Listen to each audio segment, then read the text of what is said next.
자, 그럼 마지막 세 번째. 가장 초보자들에게 권해드리고 대부분의 사람들이 해야 된다고 생각하는 건 이 세 번째입니다. 여러분이 흔히 알고 있는 명상할 때 호흡법입니다. 이게 왜 대부분의 사람에게 중요하냐면 일반적으로 우리는 스트레스를 많이 받는 환경에서 살고 있습니다. 그래서 스트레스를 많이 받게 되면 도파민이 많이 분비되고 흥분을 잘하는 상태가 되고 어깨와 목이 경직되고 근육이 수축되고 이런 상태에 쉽게 빠지게 되는 거죠. 그런데 명상을 하는 호흡법은 이런 것들을 반대로 이완시켜주는 방법입니다. 경직되고 움츠렸던 근육들을 이완시켜주고 흥분되고 도파민이 분비됐던 것을 반대로 세로토닌이 분비되고 차분하게 만들어주는 그런 역할을 하는 것이죠. 그래서 세 번째 방법은 내가 숨을 쉬는지 옆에 있는 사람도 못 느낄 정도로 아주 천천히 들이마시고 아주 천천히 내뱉는 겁니다. 여기서 중요한 건 진짜 옆에 있는 사람이 내가 숨을 쉬고 있나? 라고 의심할 정도로 천천히 숨을 들이마시고 천천히 내뱉는 겁니다. 그리고 당연히 최대한 많이 들이마시고 더 이상 들이마실 수 없을 만큼 그리고 더 이상 내뱉을 수 없을 만큼 뱉어야 되는 겁니다. 이게 명상과 다른 점입니다. 명상은 내 호흡의 맥시멈과 미니멈을 다 쓰지 않습니다. 100까지 들이마실 수 있다면 내 몸을 릴렉스 하려면 60에서 70 정도를 들이마시고 60에서 70 정도를 내뱉는 겁니다. 그래야 몸이 이완되고 편해집니다. 그런데 지금 호흡 근육을 강화시키는 얘기를 하고 있지 않습니까? 그러니까 그냥 단순히 명상을 하고 내 마음을 편하게 하고 근육을 이완시킬 때는 내 전체의 60에서 70% 정도의 호흡을 쓰시면 되지만 지금은 100%를 다 쓰셔야 됩니다. 그래야 가동범위, 운동을 하시는 분들은 알겠지만 가동범위를 전체를 다 쓰는 겁니다. 스쿼트로 치자면 풀 스쿼트를 하는 거죠. 끝까지 내려왔다 끝까지 올라가는. 그래서 이것이 그냥 단순히 명상할 때 하는 호흡과는 다릅니다. 코로 아주 천천히 옆에 사람이 느끼지 못할 만큼 아주 천천히 들이마시고 입으로 또는 코로 내뱉어도 상관없습니다. 입으로 천천히 내뱉기 힘드신 분은 코로 천천히 내뱉으셔도 됩니다. 제가 손을 벌리면 숨을 들이마시고 있는 거고요. 손을 좁히면 숨을 내뱉고 있는 겁니다. 그래서 어떻게 천천히 숨 쉬는지 예를 보여드릴게요. 먼저 숨을 내뱉은 다음에 시작하겠습니다.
제가 지금 한 번 숨을 들이마시고 한 번 숨을 내뱉은 것입니다. 이렇게 한 10번만 숨을 쉬어보십시오. 온몸에 땀이 나고 정말 힘들다고 느껴지실 겁니다. 저도 지금 벌써 열이 나고 땀이 나는데요. 여기서 중요한 건 핵심은 진짜 더 이상 들이마실 수 없을 때까지 들이마시는 겁니다. 그렇게 되면 몸의 여기저기가 벌어지는 걸 느낄 수 있습니다. 왜냐하면 호흡 근육에 집중하기 때문에 오히려 호흡 근육을 제외한 나머지 근육들은 이완되게 됩니다. 그래서 목이나 어깨 등 다른 곳들의 근육들은 다 이완이 됩니다. 그리고 뱉을 때도 천천히 내뱉고 마지막은 진짜 쥐어짜는 느낌으로 다 내뱉으셔야 됩니다. 그렇게 쥐어짜서 내뱉으면 빠르게 숨을 들이마시고 싶을 겁니다. 그래도 천천히 들이마시는 연습을 해야 호흡 근육이 단련이 되는 겁니다. 연습하시는 순서는 1, 2, 3번이 아니라 3번을 먼저 연습을 하세요. 3번이 익숙해지시면 2번, 2번이 익숙해지시면 1번으로 3, 2, 1로 연습을 하시면 됩니다. 그래서 3번을 연습하시고 익숙해지시면 3번, 2번 이렇게 연습을 하시면 되고요. 3번, 2번 연습한 게 익숙해지시면 3번, 2번, 1번. 하루에 10분만 연습하셔도 여러분이 젊어지는데 충분히 기여를 할 거고요. 만약에 내가 지금 40대다, 50대다, 60대다 달리기를 해보십시오.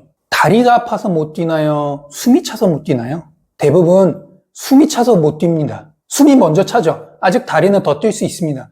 다리에 막 쥐거나 하고 이러지 않습니다. 그러나 이 호흡을 하루에 10분씩만 하시게 되면 숨찬 게 덜할 겁니다. 왜냐면 호흡의 근육을 단련시켰기 때문에 숨이 찬 게 덜해질 겁니다. 그리고 이렇게 호흡 연습을 하면 혈액 속에 헤모글로빈이 산소를 잡아가는 효율성이 높아지고 농도가 높아지기 때문에 똑같이 숨을 쉬어도 더 많이 산소를 혈액 속으로 가져갈 수 있는 겁니다. 이렇게 생각하시면 됩니다. 비타민C를 먹으면 100% 다 흡수되나요? 아니죠. 흡수율이라는 게 존재하죠. 100을 먹었는데 20만 흡수된다.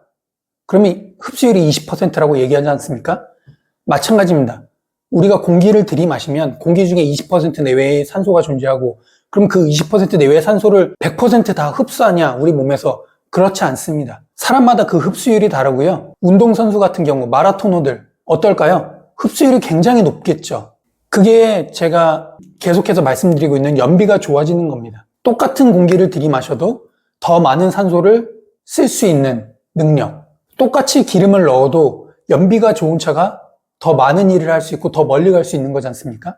마찬가지입니다. 마라토너처럼 충분히 호흡 근육에 단련된 사람들은 심장이 굉장히 튼튼해지고 혈관이 튼튼해지기 때문에 그리고 그 혈액 안에 들어있는 헤모글로빈도 산소를 포집하는 능력이 뛰어나게 되기 때문에 그래서 평소에는 오히려 일반인보다 심장이 덜 뛰고요. 그 얘기는 맥시멈 수치가 높아졌기 때문입니다.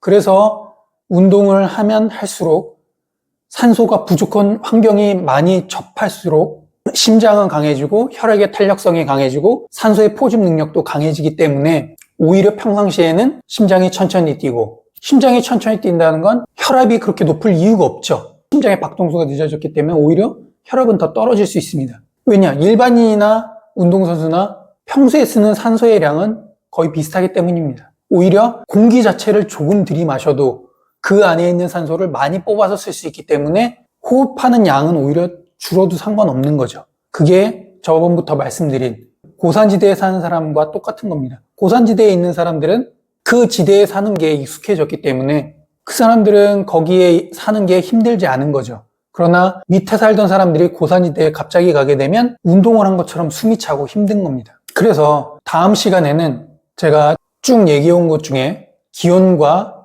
수명의 관계 그리고 산소와 수명의 관계 이 두 가지를 합쳐서 전체적인 설명을 한번 드릴 건데요. 과연 이것이 얼마나 우리 몸에 유익한지 얼마나 젊고 건강하게 만들 수 있는 것인지 그거에 대해서 종합적인 설명을 드릴 겁니다.